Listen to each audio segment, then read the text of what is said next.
So, just for the sake of time, okay, I think we want to dive a little deeper into the soil health portion.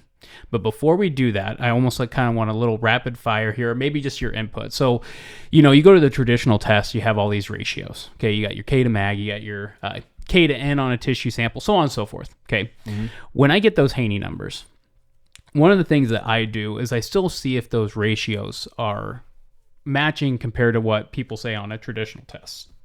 So like P to zinc, if my pounds of P to my pounds of zinc's a 10 to 1 on a Haney test, I feel like that ratio is being best represented. Now, what's your thoughts on that? Do the ratios change when you're doing something like a Haney test, or does it follow the same suit? Close enough that we can make decisions on the differences of those nutrients within the Haney. Yeah. So the first part of your question, do the ratios change? They do. And the reason for that is because, so you mentioned calcium.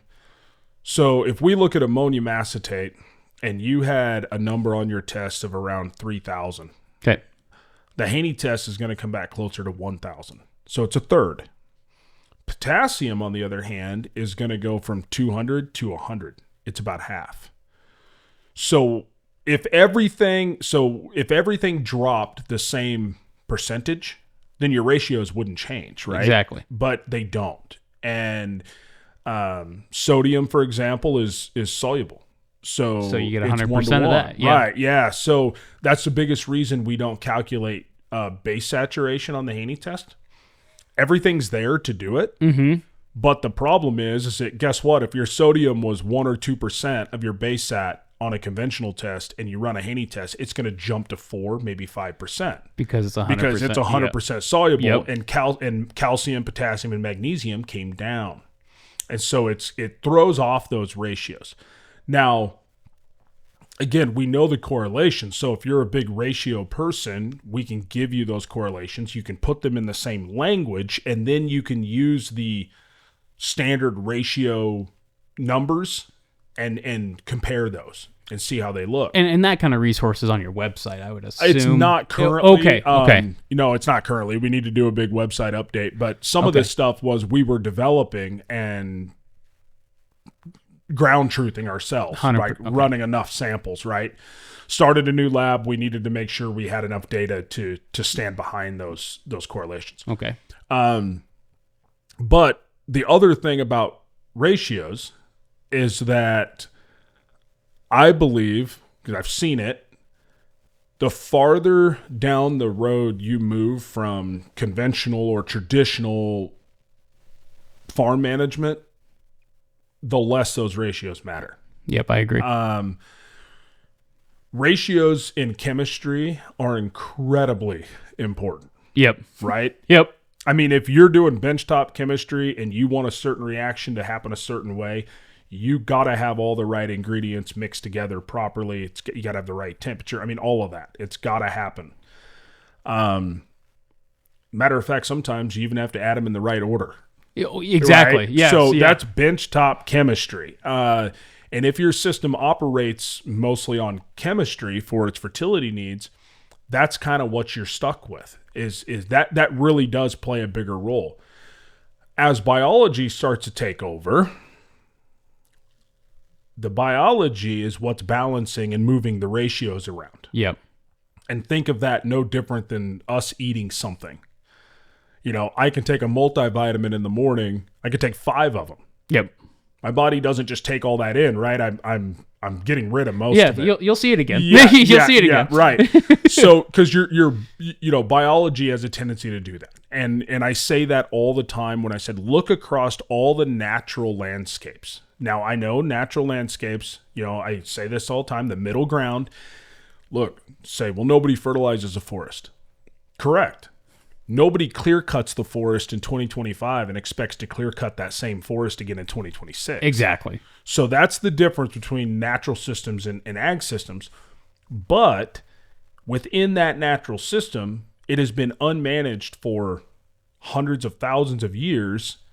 Who's balancing the calcium to mag ratio?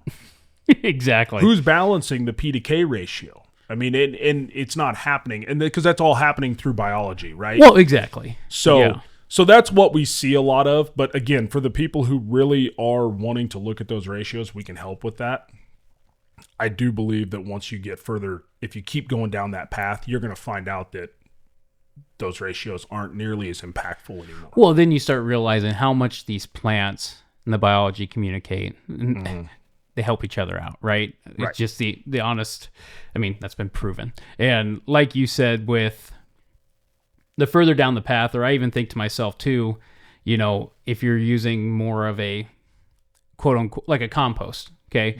Compost, the pounds of phos, I could see numbers bump up after applying that compost, or ruminant manure that's been composted. I can see those bump up quickly. You know, I do something with like a MAP. I mean, I got to put on a lot of pounds to see the number just tick up a little bit. So I get back to how much it being tied up to carbon is just as important. So yeah, it keeps it in play, keeps it in flux. You know, I've heard the number. It takes around 18 pounds of P2O5 to raise a soil test 1 part per million on phosphorus. You know, I mean, and so when a lot of guys say, well, I've been doing this for 20 years, you know, I've been putting this on, and I just had this conversation yesterday, you know, said, well, I run the conventional soil test, and it just comes back the same every time. Yep. I just get the same numbers, and I get the same recommendations, and I get the same result. And it's above a removal rate is what you're putting down, because you're trying to build those numbers, right? right. Yeah, it's a building program that you never get out of. Yeah. So, yeah, no, that's a great question on some of that. Yeah, like I said, and everybody's at a different spot, and so that's the other reason we don't put like base saturation on there. For people that have been looking at this test for a long time, they would like to see that. But for the people who have seen 1, 2, or this is their first one, it really muddies the waters for them, because they look at that and go, oh my gosh, my sodium was non-existent. Now it's 5%. And then they want to go put a bunch of gypsum on. And that's not what we're trying to do. We don't want to create panic. Well, I just think that's a good point, and I'm glad you shared that with me. I mean, I never even thought about that as during that extraction process, how much of that's going to be quote unquote through the test. So sodium, if I see a 4, I probably don't, if it's a heavier soil, I'm probably okay. It's just because that's 100% soluble compared to a potassium, you know, that's half soluble. Right. Yeah. Yep. Yeah. That's exactly what you see. Just out of curiosity, Aaron, how are we doing? 38 minutes. What we're going to do is we're going to wrap this one up and then do a quicker one strictly on soil health. So we kind of talked about the aspects mainly of the fertility side of a Haney test. And then we'll do one, you know, a little 25 to 30 minute one strictly on the soil health part. And then Lance, thank you so much for allowing us to be here today. Be at Regen Ag Labs, talk more into the Haney test and just your perspective on agriculture. But absolutely, we'll do one more here, and then we'll keep people on their toes. So, all right. Thank you. Sounds good. Thank you all so much. Guys, if you've liked the information that you've seen so far, go ahead and check out the full-length podcast on our YouTube channel. Be sure to subscribe there. It's also on all the major podcast platforms. We're constantly dropping info and more content on all the social media platforms, TikTok, Instagram, Facebook, etc. Check it out for a lot more content.